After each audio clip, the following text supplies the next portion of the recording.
Istri sempat ingin pindahkan Indra Bekti ke rumah sakit lain karena biaya. Istri Indra Bekti, Aldila Jelita, kembali bercerita tentang perjuangan yang dilalui selama merawat suaminya yang tengah dalam masa pemulihan usai menjalani operasi pendarahan di otak. Salah satunya tentang urusan finansial yang belakangan ini ramai disorot publik. Ia sempat terpikir agar Indra Bekti dirawat di rumah sakit lain yang lebih terjangkau secara finansial.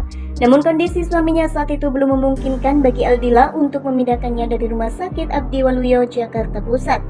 Saat itu saya hanya berpikir bagaimanapun suami saya harus diselamatkan, dan sebagai istri saya pun masih khawatir soal administrasinya, tulis Aldila dalam unggahan Instagram.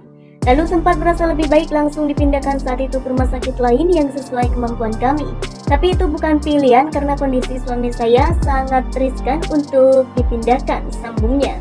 Keputusan tersebut diakui sebagai pilihan yang tepat karena Indra Bekti mendapat penanganan terbaik secara intensif. Aldila pun berulang kali mengucap syukur atas bantuan dan dukungan yang selama ini diberikan. Ia juga menyampaikan terima kasih kepada banyak pihak yang telah membantu proses pemulihan Indra Bekti, salah satu diantaranya yakni pihak rumah sakit. Semua berjalan dengan baik dan semua perawatan yang dilakukan untuk Mas Bek berjalan dengan cepat dan rapi, tulis Aldila. Aku merasa Allah kasih jalan di mana posisi aku sekarang berdiri adalah yang terbaik karena suamiku dalam kondisi stabil, membaik dan selalu dalam pantauan dokter, lanjutnya.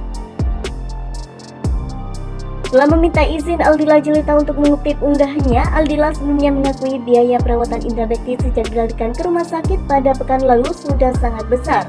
Sang presenter setidaknya telah menjalani operasi, rawat inap hingga perawatan dan terapi selama 20 hari ke depan.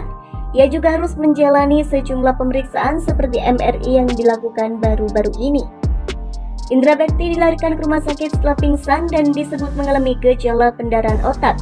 Insiden itu terjadi saat Bekti tengah menjadi pengisi acara di salah satu stasiun radio. Ketika sedang menghadiri acara tersebut, Indra Bekti minta izin ke toilet tapi tak kunjung kembali setelah beberapa waktu lalu. Hal tersebut membuat manajer dan orang lain khawatir.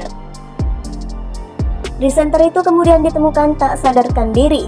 Indra Bekti yang langsung dilarikan ke Rumah Sakit Abdi Waluyo, presenter itu langsung mendapatkan tindakan medis berupa operasi dan juga dirawat secara intensif.